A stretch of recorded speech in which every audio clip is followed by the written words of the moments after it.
On the day of the Sterling family banquet, my husband, Jacob, brought his canary, his mistress, home with him. The mocking gazes of the relatives instantly fell upon me. His cousin asked with a sneer, "Jacob, you brought a girl home. Won't your wife get jealous?" Jacob smiled nonchalantly. "Elena has a good temper. She won't hold it against me." It wasn't that I wouldn't hold it against him. It was that he was certain I couldn't leave him. And he was right. What right did an orphan adopted by the Sterling family have to argue with the newly appointed CEO of the Sterling Group? Looking at the girl's face, I knew exactly why Jacob had insisted on bringing her home. She looked too much like his dead first love. Suddenly, I felt an overwhelming exhaustion with this life. I shoved the antique vase beside me.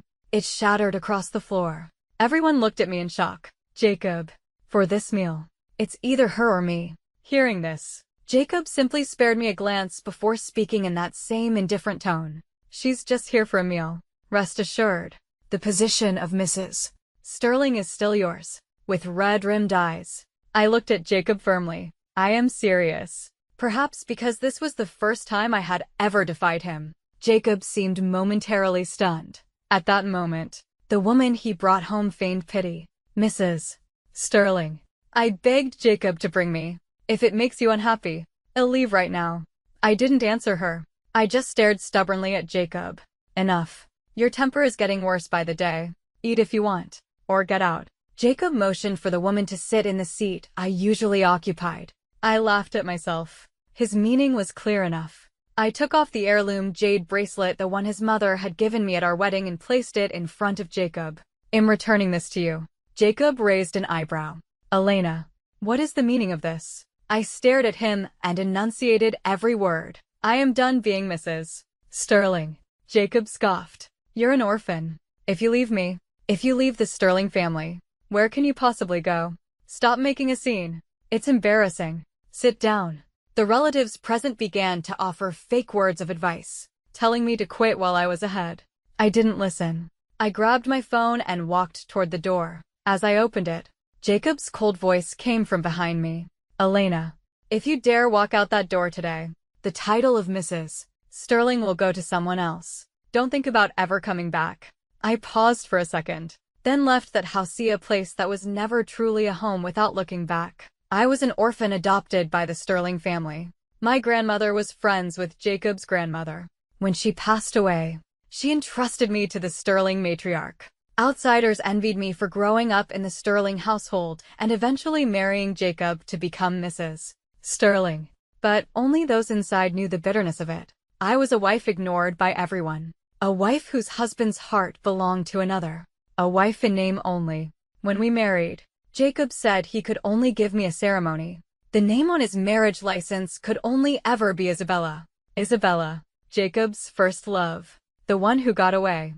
She died of cancer 7 years ago. So, no one expected that the bride and groom of the multi-million-dollar wedding of the century had never actually legally registered their marriage. But what could I do? From the moment he saved me from the swimming pool, I had loved him. Back then, I naively thought I could one day melt his icy heart. I forgot one thing. The living can never compete with the dead. After escaping the Sterling mansion, I wandered aimlessly down the street. Jacob's words, "If you leave the Sterling family, where can you go?" were my reality. Eventually, I sat in the corner of a quiet lounge bar, back at the Sterling house. The phrase I heard most often was, "Madam, you cannot do that," because my identity represented the Sterlings. It represented Jacob. My past 25 years had revolved around that family, around Jacob. Yet, in the end, I was just a hollow figurehead, listening to the singer on stage croon a love song. I poured glass after glass of alcohol into my mouth. Before I blacked out, I heard a gentle voice ask, "Miss, are you okay?"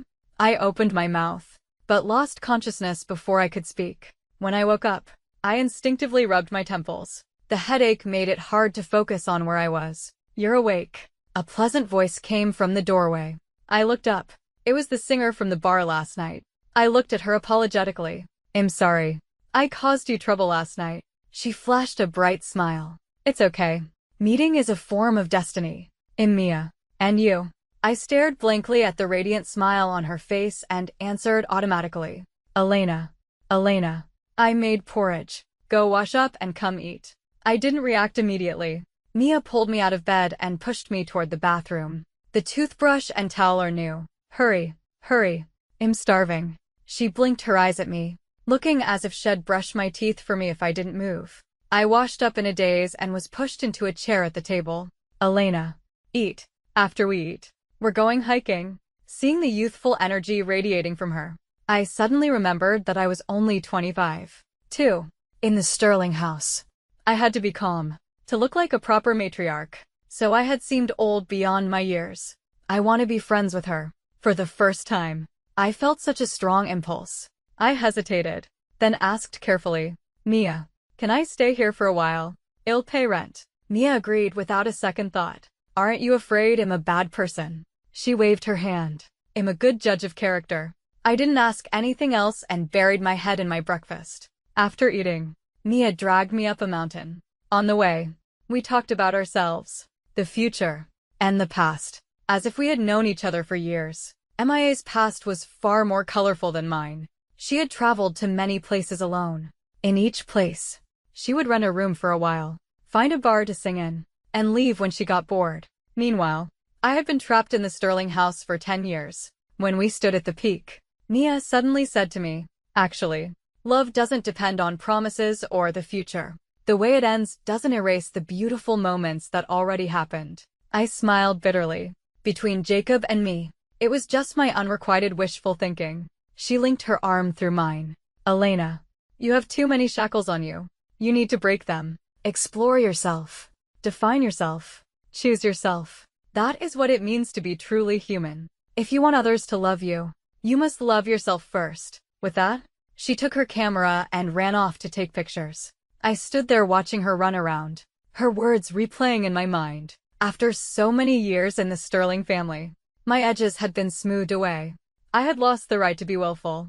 Leaving Jacob was the first decision I had made for myself in years. But I felt like duckweed floating on water. Homeless. I had never thought about how to walk the path ahead. I had escaped on sheer courage alone. But I was only 25. Even if I admitted I had been swallowed by darkness, I wanted to live as light. Mia came back from taking photos and pulled me down to sit on the ground and watch the sky. She pointed out clouds, saying this one looked like something. That one looked pretty. At the Sterling house, I was always told what to do or what I should do. Such a carefree life was something I hadn't dared to imagine. Mia and I sat on the ground, watching the clouds shift shapes, talking about nothing and everything. In my heart, I made a decision.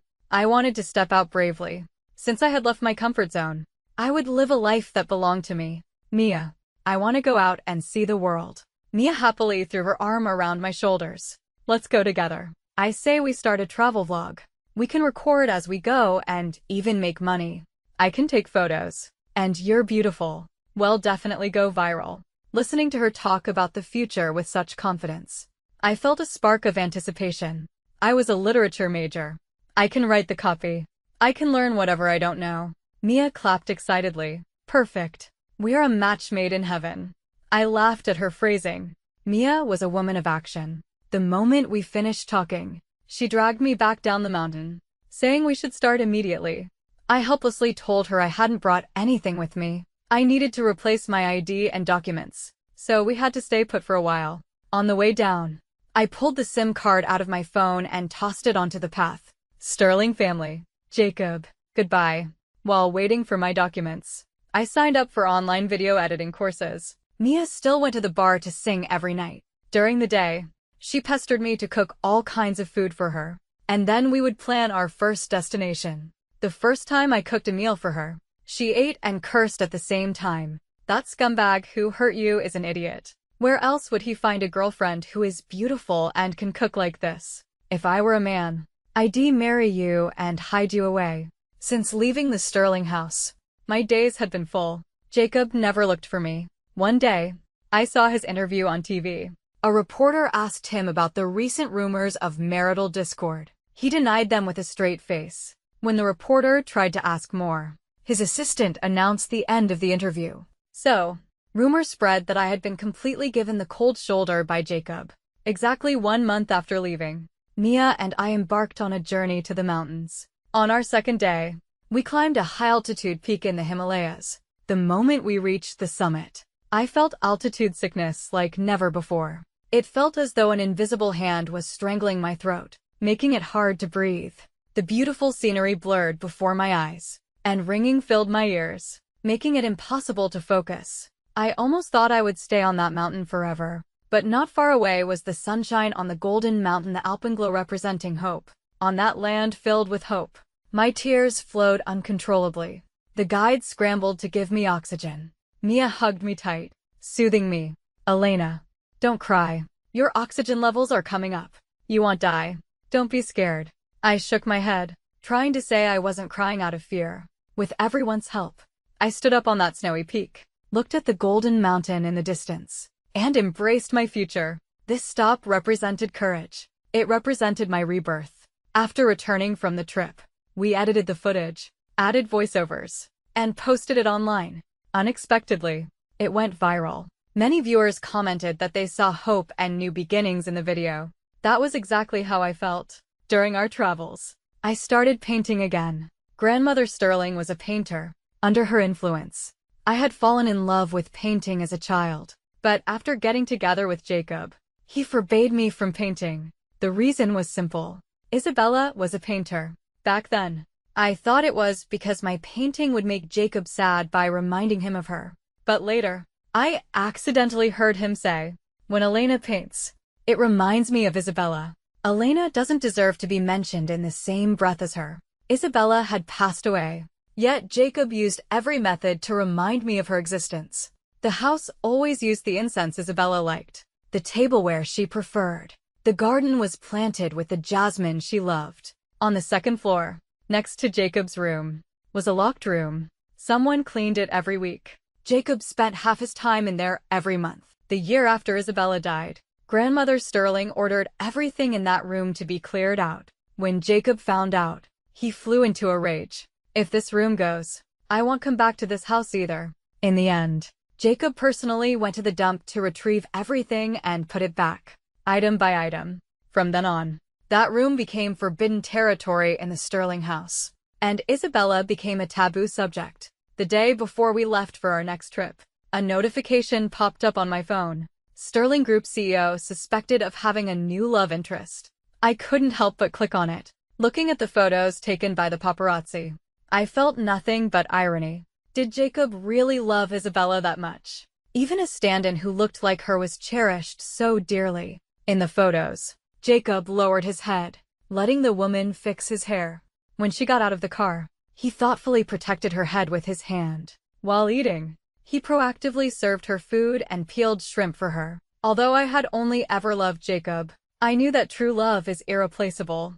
There is no such thing as a substitute. If I were still in that house, I would likely be alone, waiting for a husband who wouldn't come home. But now I was busy improving myself, busy filming, busy editing, busy seeing the world with Mia. I realized that the number of times I thought of Jacob each day was now almost zero. Jacob's perspective. Elena was being stubborn this time. She returned the family heirloom and hadn't been back for a month. The day after the banquet, the butler had called him in a panic, saying the madam hadn't returned. When he went home, he saw that all of Elena's documents were there, and she hadn't taken a single piece of clothing. Jacob was certain she would be back soon. She had no family. He was the only person Elena could rely on. He knew she was just using this tactic to make him chase away the woman who looked like Isabella. She had always been jealous of Isabella's memory. But so what? Once she suffered enough outside, she would remember how good she had it at the Sterling house and come crawling back. When she returned, he would make her learn some discipline. A grown woman running away from home was embarrassing for the family. But Jacob didn't expect to wait a whole month. He had to admit that the person he thought he could control at will had somehow grown a spine. He didn't marry her legally. She endured it. He put Isabella's favorite things in front of her. She endured it. Jacob thought she would endure it for a lifetime. But when he brought home a woman who looked like Isabella, Elena didn't just get angry, she ran. For the first time, Jacob took out his phone and dialed the number he never used to call. "The number you have dialed is out of service." He realized that other than this number, he didn't know who to contact to find her. She had no family and barely 2 friends. He felt that even if she died, she wouldn't truly leave him or the Sterling family. She had been angry long enough. It was time to come back. After hearing out of service for the 10th time, his patience finally ran out. He looked up at his assistant. Find out where my wife is. If something happens to her, I'm worried Grandma will haunt me in my dreams. I saw Jacob again the day after Mia and I returned from the mountains. We were editing the final video of our trip when there was a knock at the door. As soon as it opened, several bodyguards rushed in. Mia asked confusedly, "Who are you looking for?" The bodyguard's gaze landed on me, holding my tablet in the back. "Madam, Mr. Sterling has asked us to bring you back." I hadn't heard that title in over a month. It felt strange now. Mia turned to look at me. "You're the wife of a rich family. Are these people sent by your blind husband? Are you going through a divorce lawsuit? How much property do you get?" I was amused and exasperated by MIA's rapid-fire questions. Jacob was known in business circles as a man with a sharp eye. The projects he chose always made money. This was the first time I'd heard someone call him blind. "We didn't get a marriage license. Just had a ceremony." Mia clicked her tongue. "Definitely a scumbag." I looked at the bodyguards and said calmly, "Go back and tell Jacob that I want return to the Sterling house. Don't look for me again." The bodyguards looked at each other. The leader took out his phone and called Jacob. "Mr. Sterling, Madam refuses to return." Jacob arrived faster than I imagined. In less than 10 minutes, he appeared at my door. His face, however, was grim. The bodyguards stepped aside, and Jacob walked up to me. "Elena, you've grown bold. Running away is one thing, but not coming home for so long. Don't forget, you are still Mrs. Sterling. Come back with me." I chuckled softly and reminded him, "Jacob, we never registered. There is no Mrs. Sterling." Hearing this, Jacob's lips curled into a sarcastic smile. "Elena, isn't this all because you want to register the marriage? But I told you before, the only name on my household register will be Isabella. You married me willingly." Regretting it now, it was the first time I realized Jacob had such low emotional intelligence. Which part of my sentence sounded like "I wanted to marry you"? "I just want you to stop bothering me. I'm living happily now, and I won't go back," Jacob faltered, unable to believe what I was saying was true. After a moment of silence, he spoke as if compromising. "Elena, you win. Come back now, and I'll register the marriage with you. I'll overlook your running away." He reached out a hand toward me. In the past, whenever he reached out, I would rush to hold his hand tightly. But this time, I just looked at him quietly. "Jacob, isn't it better that I leave? You don't like me anyway. With me gone, you can bring home whoever you want without worrying about anything." Jacob laughed in anger. "Elena, don't play hard to get. That trick won't work on me. I'm asking you one last time. Are you coming back or not? If you don't, I'll replace Mrs. Sterling." I waved my hand indifferently. "Replace her. Whoever wants that trashy title can have it. I have work to do. Close the door on your way out." Jacob sputtered. "Fine. Remember, you're the one walking away. Don't come begging to me later when you regret it. I shouldn't have saved an ingrate like you from drowning in that pool." With that, he turned and slammed the door. My first meeting with Jacob was also at a family banquet. I had just been brought to the Sterling home by grandmother. 2 children cornered me in the yard, mocking me for being a country bumpkin, smelling poor, calling me a wild child with no parents. I had a temper back then.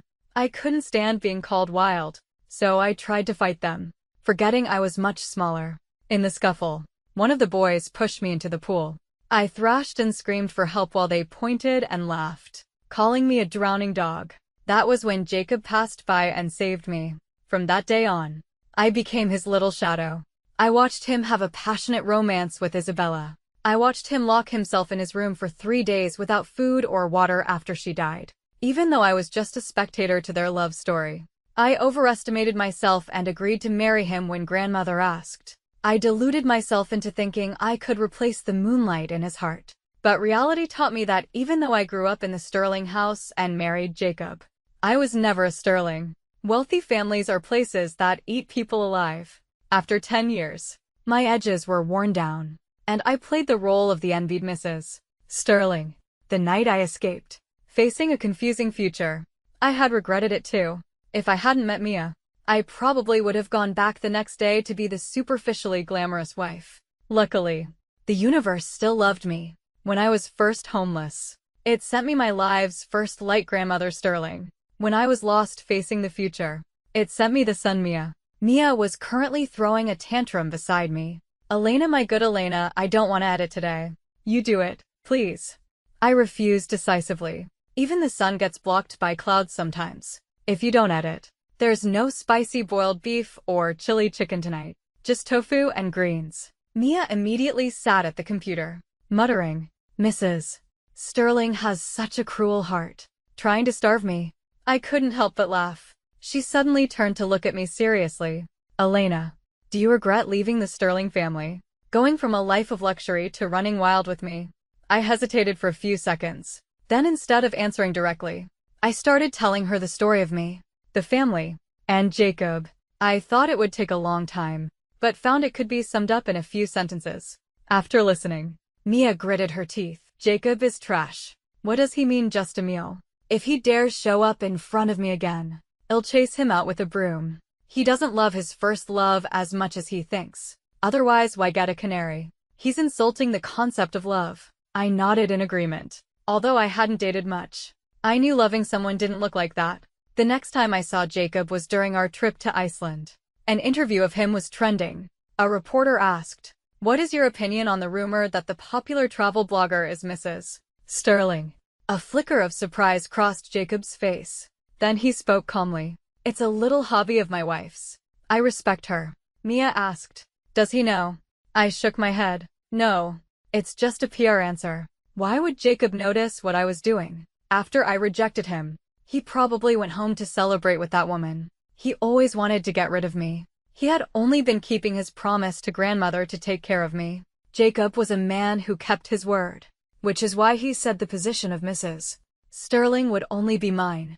Elena, it's your turn to edit. After editing, we have language class. Stop looking at that trash man." MIA's voice pulled me back from my thoughts. I shouted back a confirmation and settled down to edit. Instead of wallowing in the past, I'd rather learn a few more phrases for our next journey. After returning from Iceland, Mia told me she secretly submitted my painting Newborn to a competition, and it won second prize.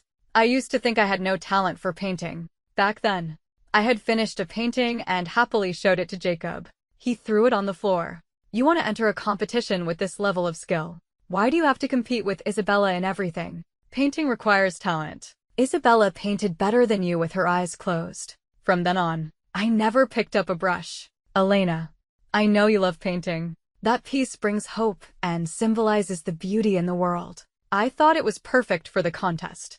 Her voice got smaller, and she lowered her head guiltily. She probably thought I would blame her for deciding for me, but she didn't know that what she saw as a mistake brought me new life. "Elena, why are you crying?" "I'll tell the organizers we withdraw." Hearing her panic, I wiped my face and realized I was crying. I shook my head. No, I'm just too happy. I never thought I could win an award." Mia hugged me, whispering comfort. "Elena, you are the best. Don't listen to Jacob's garbage. His mouth smells worse than a toilet. You are way better than that, Isabella." Hearing her words, I laughed through my tears. "We'll go to the ceremony dressed beautifully and blind as dog eyes." Yes. People who love you always think you are the best.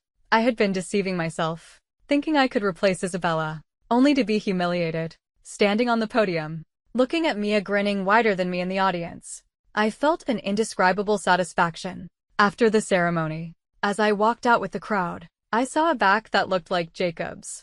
I shook my head. Just a resemblance. Outside the hall, Mia rushed over. "Elena, that was amazing. When you got the award, I heard people around me saying how good your painting was."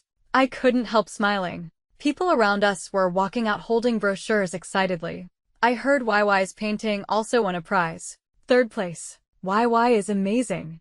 I loved her even before she passed away. But I absolutely loved the second place piece. Looking at that painting makes me believe the future is beautiful. YY was Isabella's pseudonym. Mia was right. I wasn't terrible at all. "Elena." Jacob's voice suddenly came from behind. I instinctively grabbed MIA's hand and walked faster. but I hadn't taken 2 steps before my arm was grabbed. I turned and looked at him in confusion. "What are you doing here?" Jacob frowned, his voice carrying a trace of imperceptible disdain.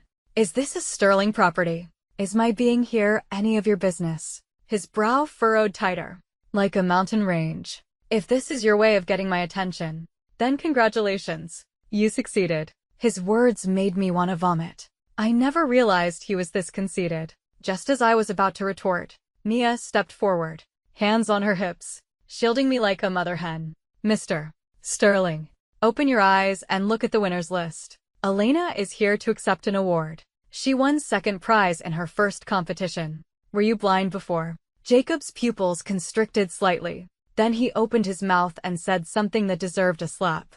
"Elena, did you steal one of Isabella's paintings to enter?" I wasn't surprised that he would say such a thing. I pulled Mia, who was ready to fight him to the death, and said nonchalantly, "Mia, let's go."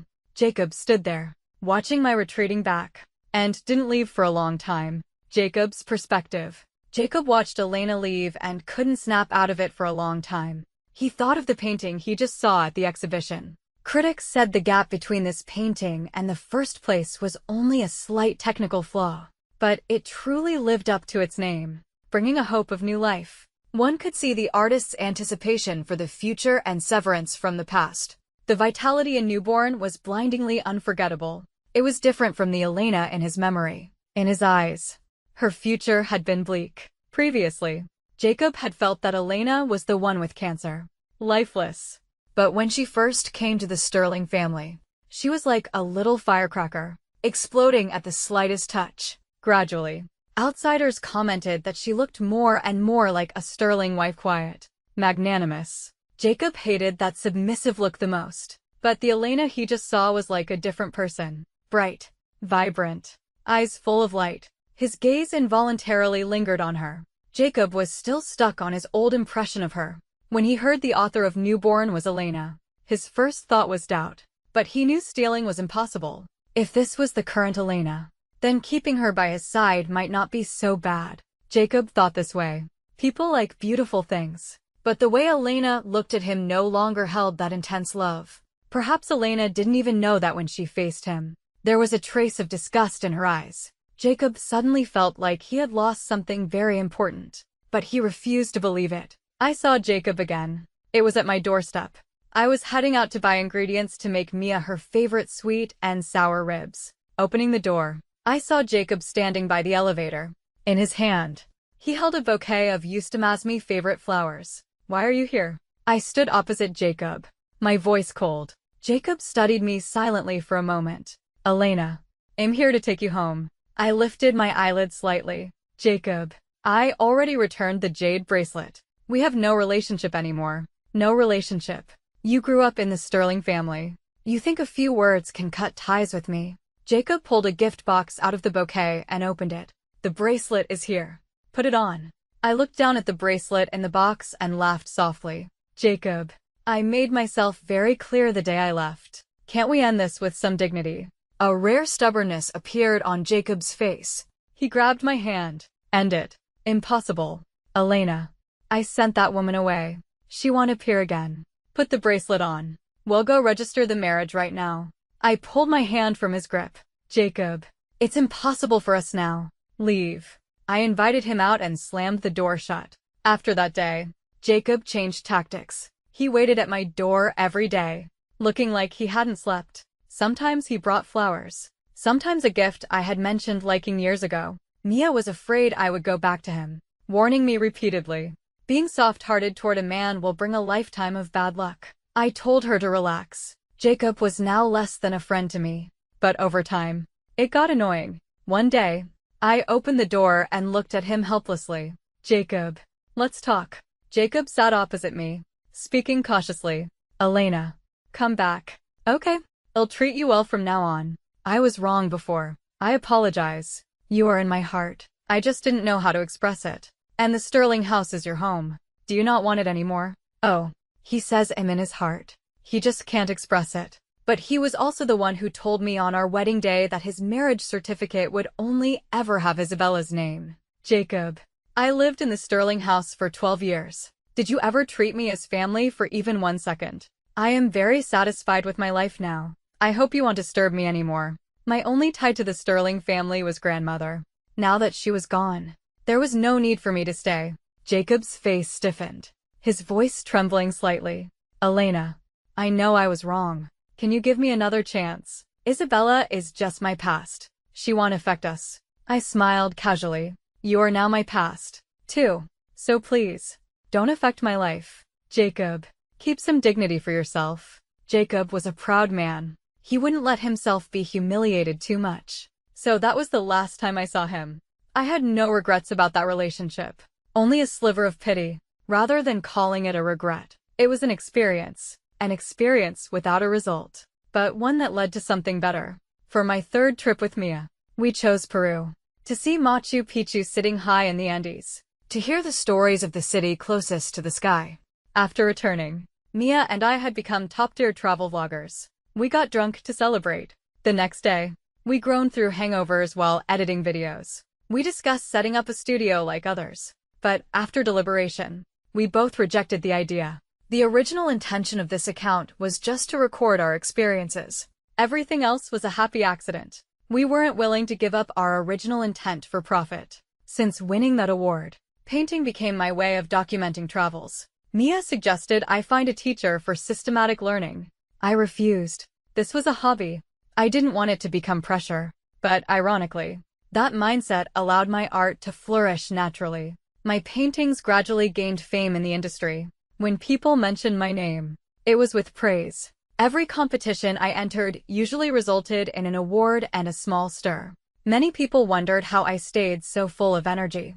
I looked at Mia and told them seriously, I have a portable power bank by my side that recharges me constantly. If leaving the Sterling family was an impulse, then Mia was the fortune I met after that impulse. Looking up at the girl sitting by the window signing me up for another art contest, I couldn't help but laugh out loud. Hearing me, Mia laughed too, even though she didn't know why.